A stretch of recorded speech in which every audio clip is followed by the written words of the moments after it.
Hemos anunciado que hoy con nosotros iba a estar Arnaldo Otegi, coordinador general de Euskal Herria Bildu. Arnaldo, ¿qué tal? Egunon, muy Egunon. bien. Bueno, como no nos hemos visto desde el verano, Mucho desde tiempo, sí. mucho tiempo, ¿no? Mucho tiempo. Pero bueno, me imagino que habrá cargado las pilas porque yo sí que he seguido, lógicamente, primero ya las relaciones con otras formaciones políticas Sí. y demás, ¿no? Pero bueno, vamos por partes, porque ayer lo que sí hubo es un acontecimiento que venía derivado precisamente de otras protestas que se originaron en Bilbao, pasaron a Sí. Asturias, Galicia, Valladolid y acabaron en Madrid y no se pudo concluir la Vuelta Ciclista. Bueno, ¿qué opinión tiene en torno a lo que ha pasado, lo que ha sucedido? Bueno, yo creo que lo que ha ocurrido es fruto de la reacción popular. En el caso del pueblo vasco, que es un pueblo muy solidario con otras causas, desde mi punto de vista, lo que ha ocurrido es que esa reacción popular, pues lo que ha hecho es poner en el orden del día y fundamentalmente en la realidad actual y en la realidad mediática actual un grave problema al que estamos asistiendo todos en directo, que es el del genocidio del pueblo palestino. Es decir, se podían hacer reflexiones de otro tipo hace unos años, etcétera. Es que ahora lo que estamos asistiendo es a la muerte de hambre de miles de niños, 20.000 niños muertos, y frente a eso creo que la reacción popular es sana. Independientemente de que nadie estamos a favor de que se ponga en riesgo a los ciclistas, cosa que no se ha hecho, lo que sí creemos es que eso dignifica al pueblo vasco, en la medida en que en su día puso al pueblo vasco en la cima y en la vanguardia de la solidaridad internacional con los pueblos que están sufriendo, que aspiran a la paz, que aspiran a un Estado propio, que aspiran a la soberanía. Y desde ese punto de vista, nosotros no entendemos muy bien que se diga, como se dijo aquí, o como ayer dijeron Pepe y Vox en Madrid, que eso lo que hace es, digamos, dificultar la imagen exterior de una determinada ciudad, ¿no? Al contrario, yo creo que lo que hace es poner esa ciudad y poner este país, en este caso el País Vasco, a la vanguardia de los países solidarios con la causa palestina, ¿no? Cuando hace las críticas precisamente se refiere, me imagino, que a todos los comentarios institucionales que hubo, ¿no? Lehendakari, diputada general o alcalde de Bilbao. Sí. Igual porque se equivocaron al poner el foco exclusivamente en los momentos de tensión, que fueron mínimos y minoritarios. Sí. Sí, además... Aunque luego no, en el orden general también hay que ser justos, había una crítica, ¿no?, al genocidio, vamos. Sí, lo que pasa que yo creo que además ha habido un cambio de posición por parte del Partido Nacionalista Vasco, ¿no?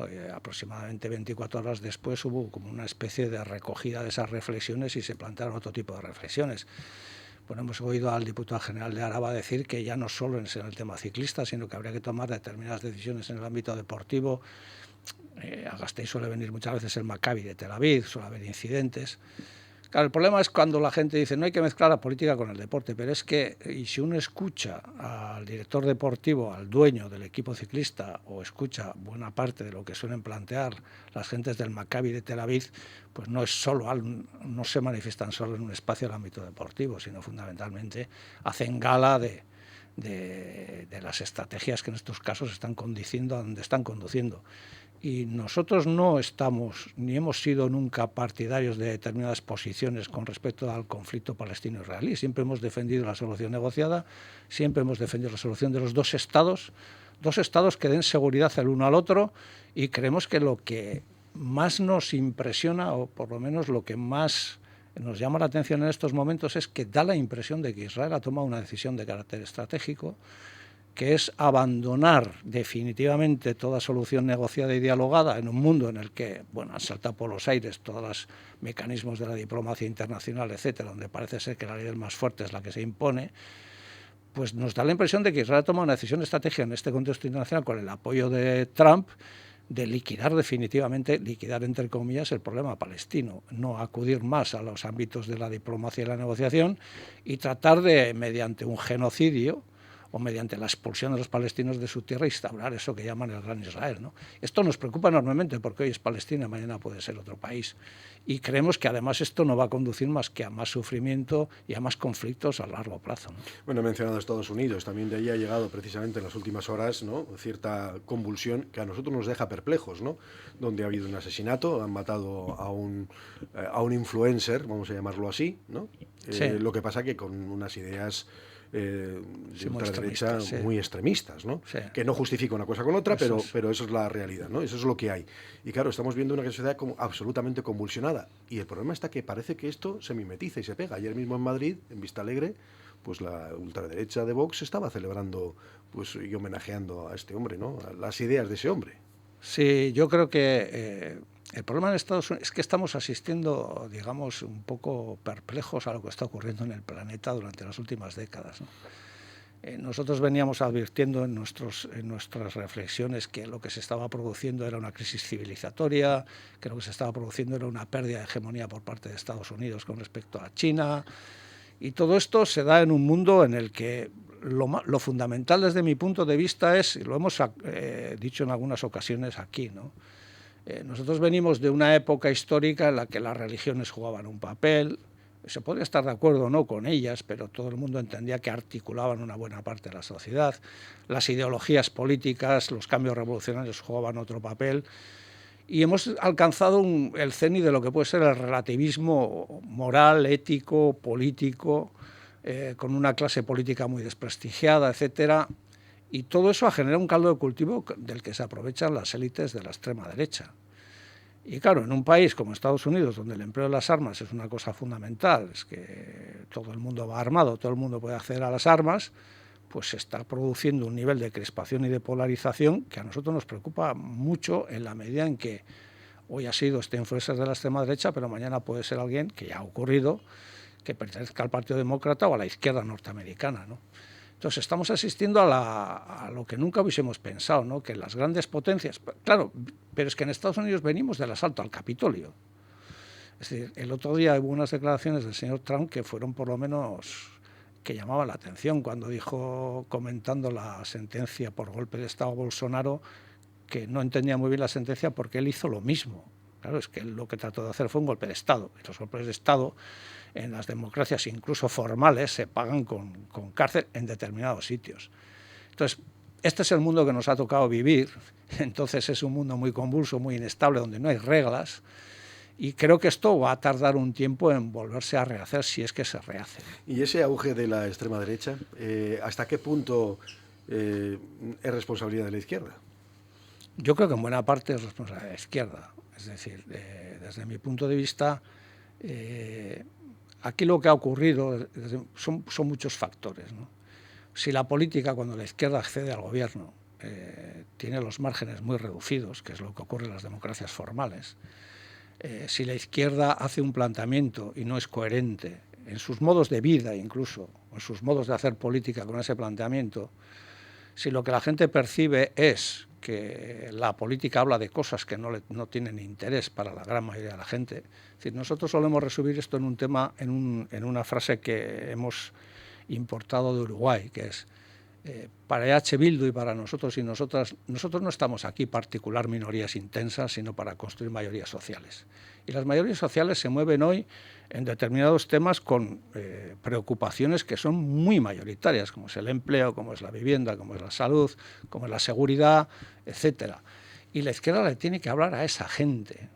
No tiene que hablar, ni tiene que hacer discursos morales, ni tiene que hacer discursos académicos. La izquierda lo que necesita es conectar con el sentir popular y hablar a la gente diciéndole otras cosas son posibles, otros modelos son posibles.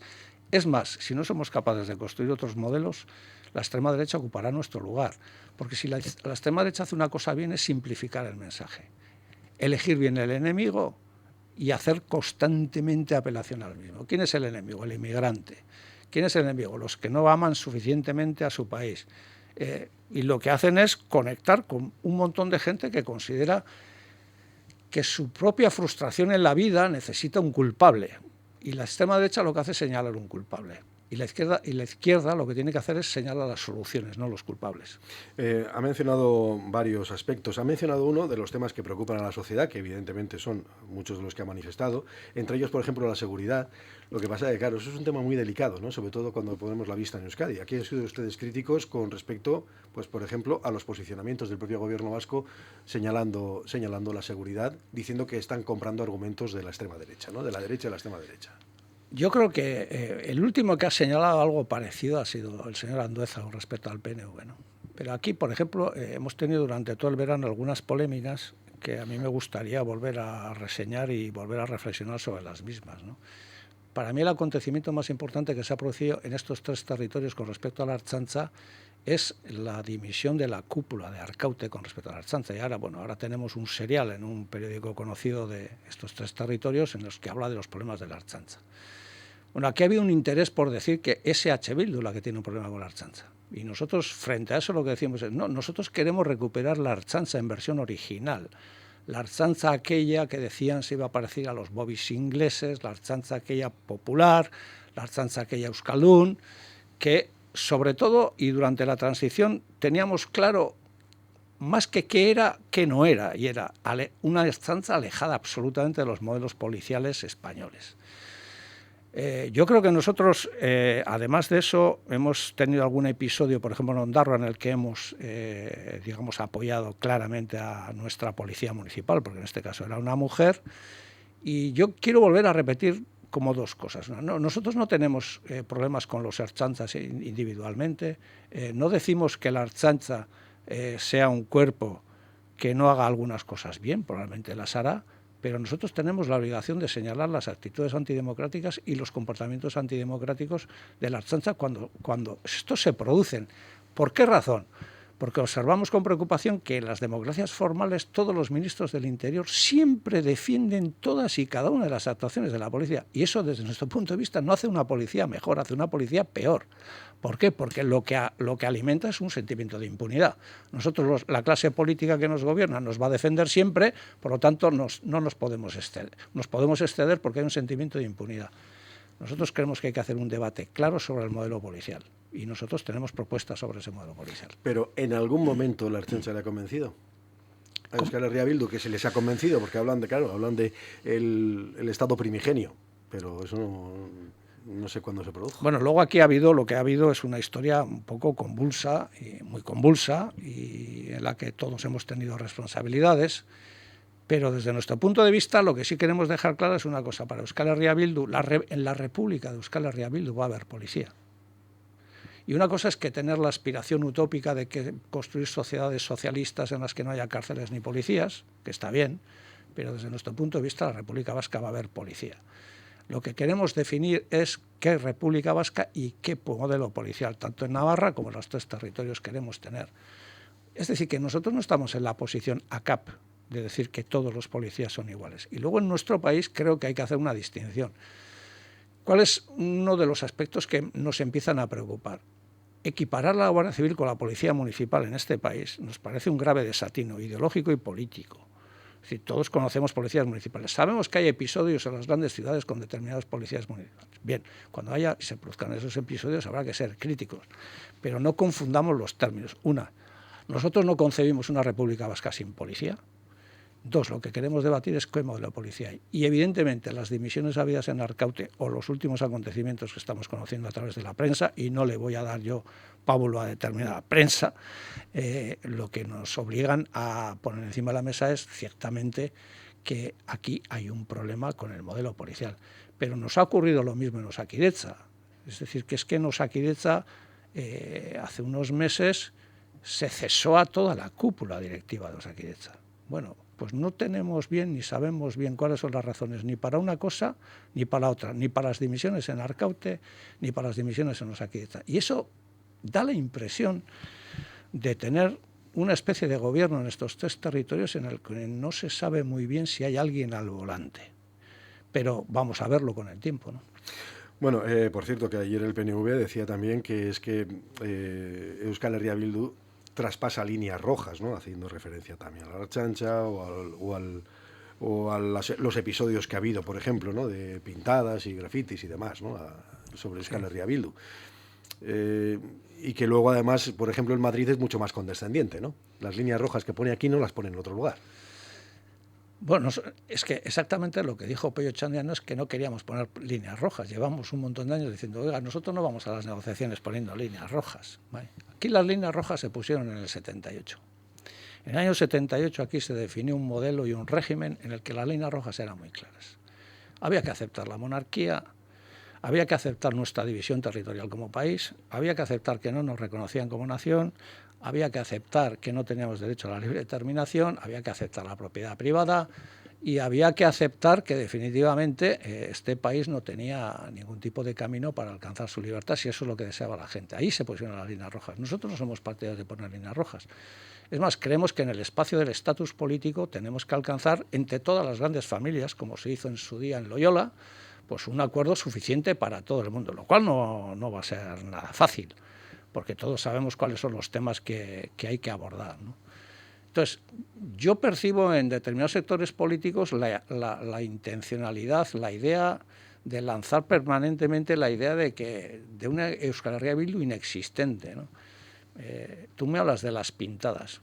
Yo voy a aprovechar la ocasión para hacer una interpelación. ¿En qué han avanzado en algo las investigaciones de la Ertzaintza sobre las pintadas de Hernani y del señor Aburto? Porque el que le pinta al alcalde de Bilbao, curiosamente, siempre le llama Aburto, lo cual me hace pensar que puede ser la misma persona. ¿En qué se han concretado las investigaciones de la Ertzaintza? Porque tenemos interés en saber quiénes hicieron las pintadas, no porque tenemos ningún tipo de reproche penal ni judicial que hacerles, pero nos da la impresión de que todo el mundo sabe quién está detrás y que todo el mundo lo oculta. Y entonces lo que decimos es, oiga, aquí se han producido unas pintadas, todo el mundo salió en el minuto 1 a hacerle responsable a Euskal Herria Bildu de esas pintadas. Bueno, ya han transcurrido unos meses. ¿Qué hay de la investigación policial de esas pintadas? Me lo ha dejado así como votando, ¿eh? No, lo dejo ahí porque me parece porque que... supongo que igual es una pregunta retórica la que me está haciendo. Es que estoy haciendo que tiene la contestación. Una pregunta retórica en el sentido de que me da la impresión de que traspasar una línea roja es que haya determinados ámbitos políticos y mediáticos que, sabiendo cosas, las ocultan porque es preferible atacar a Euskal Herria Bildu que poner encima de la mesa lo que ha ocurrido de verdad. Y me preocupa relativamente, porque creo que de aquí a las elecciones se va a conformar una especie de gran frente amplio. Algunos que ya tenemos alguna edad solemos recordar aquel dicho de la política hace extraños compañeros de cama. Pues creo que esos extraños compañeros de cama van a coincidir en una cosa, es en tratar y evitar que Euskal Herria Bildu sea la primera fuerza del país. Bueno, por cierto, que hablando de tensiones también, alguna vez creo que hemos hablado de ello, ¿no? Pero, ¿qué le parece el movimiento GKS? Bueno, yo creo que con respecto al movimiento GKS, en primer lugar, el movimiento GKS, desde mi punto de vista, es una cosa muy vieja en este país. Los que ya tenemos una cierta edad la recordamos de nuestros tiempos. ¿En qué sentido lo digo? Lo digo en el sentido de que consideran que la independencia nacional es un objetivo que no es deseable. En segundo lugar, lo que plantean es que el derecho de autodeterminación se dará en este país cuando la revolución proletaria alcance su cima, conquistando el mundo. Y en tercer lugar, tienen posiciones con respecto al euskera que a mí me preocupan enormemente. Es decir, y ahora voy a ponerle comillas porque no sé cómo, hay tantas cosas en las redes en las que uno no sabe exactamente si las han dicho o no. Decir, por ejemplo, con el tema del euskera, que el problema del euskera es que no es el lenguaje del proletariado, como si los españoles hablaran español porque son una república proletaria, pues me parece cosas, pues bueno, en las que yo no estoy de acuerdo. Y luego voy a hacer una aclaración con respecto a eso que llaman el veto político. Euskal Herria Bildu no veta políticamente a nadie. El problema es que todas las chondas en todas las fiestas las ponen de manera autogestionada los grupos que ponen las chondas. El problema es que llevan mal con todos. El problema es que nadie quiere ponerlas con ellos.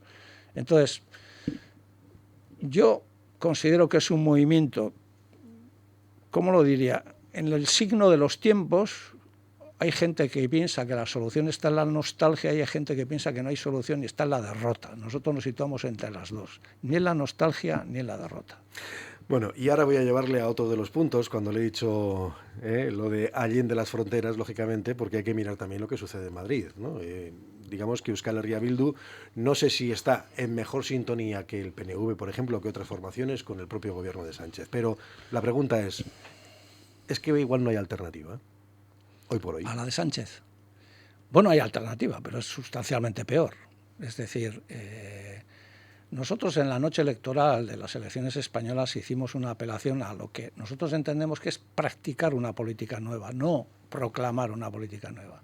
Y dijimos una cosa que desde nuestro punto de vista es importante. Dijimos, por encima de la gente que ha votado a Bildu, por encima de la gente que ha votado a PNV, Geroa Bai, Partido Socialista de Navarra, Partido Socialista de Euskadi, Podemos, ¿Qué ha votado el pueblo vasco del sur del país? Ha votado que no quiere a los fascistas en el gobierno de Madrid, fundamentalmente. Para mí, esa es la síntesis de todo lo que votan. Luego unos votan independentista, otros... Bien, pero lo fundamental es, con los casos que han sucedido de presunta corrupción, nosotros hicimos una apelación diciendo, oiga, hasta ahora ese es un argumento que servía, pero ahora con esto solo esto no sirve. O sea, para que la legislatura tenga un cierto sentido político histórico hay que darle otro cariz. ¿Cuál es para nosotros un programa democratizador? Es decir, no hay bloque de investidura sin programa de investidura. No lo ha habido hasta ahora y ese es el problema que ha suscitado que cada partido político defendiera su propio interés en la Cámara y eso nos lleva a una agonía permanente en cada votación. Pues la última ha sido lo de la reducción de la jornada laboral, porque Junts no ha votado favorablemente, etcétera, ¿no?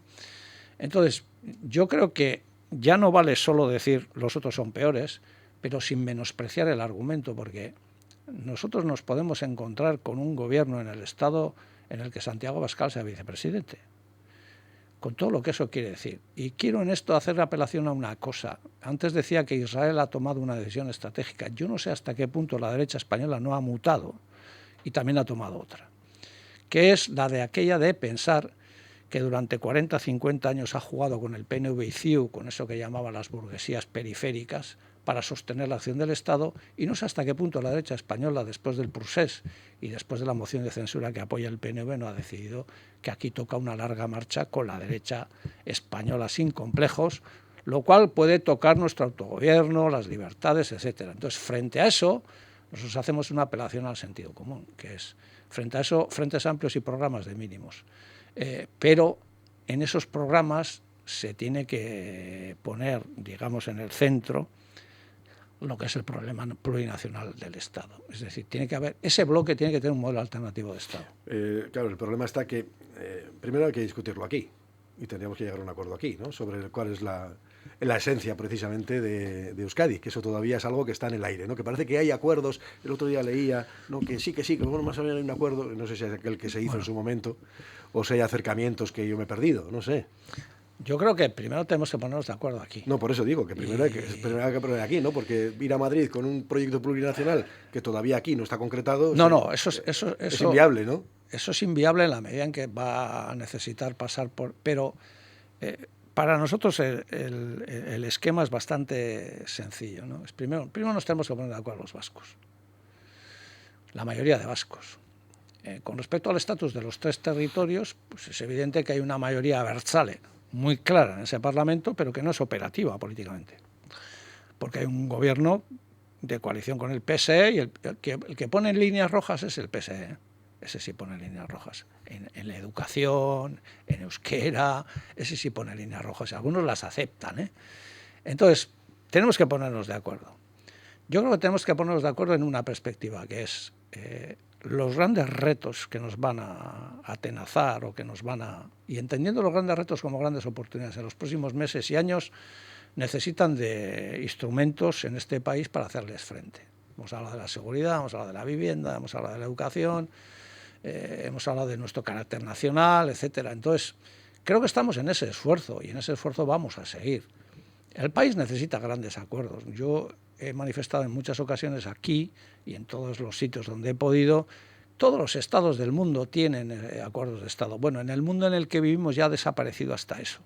Pero los grandes estados serios tenían acuerdos de Estado que querían decir que independientemente de quién gane las elecciones y qué alternancia haya en el poder, hay cosas que no se pueden tocar porque son cuestiones esenciales. La vivienda, la salud, la educación. Pues nosotros aspiramos a hacer una especie de ejercicio de ese tipo aquí. Y luego hacerlo también con respecto al estatus, tanto en Navarra como en la comunidad autónoma, para poder, en definitiva, dotarle al país de instrumentos que le permitan hacer frente a los grandes retos que tenemos por delante, ¿no? ¿Y tal y como están las cosas, lo ves factible? Yo soy optimista, pero por naturaleza, ¿eh? Y si no es en esta ocasión, será la siguiente. Pero yo parto de la base de que este es un problema que va a haber que resolver.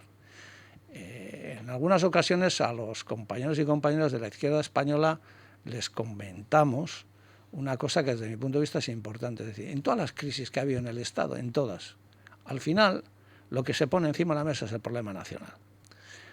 Hay que leer atentamente al señor Aznar. El señor Aznar esto lo tiene muy claro y además lo dice, lo expresa. Aquí hay una especie de ofensiva del bloque reaccionario que empieza con aquella apelación que hace el señor Aznar del que pueda hacer, que haga, el que pueda decir, que diga, y en eso están. Y Aznar tiene una obsesión, y la obsesión es que España no es un Estado plurinacional, y porque sabe que eso abre la puerta a lo que puede ser pues, un desmantelamiento del régimen del 78. Y nosotros pensamos que precisamente el punto de inflexión histórico está ahí. Es decir, en aceptar que los vascos somos una nación, que los catalanes son una nación, que los galegos son una nación. Y en ese trabajo estamos. Eso se va a imponer por la vía de los hechos. Primero, porque la gran mayoría del país está ahí. Y segundo, porque es, digamos, tratar de ponerle puertas al campo, ¿no? O puertas al mar, quiero decir. Esto es un debate que además creo que en las nuevas generaciones se da con cierta normalidad, ¿no? Pues Arnaldo Otegi, coordinador general de Euskal Herria Bildu, gracias por compartir este rato hoy esta mañana con nosotros. A vosotros siempre es un placer. Como siempre nos quedan puntos suspensivos, pero lógicamente los iremos aclarando en sucesivos encuentros. Venga, eskerrik asko.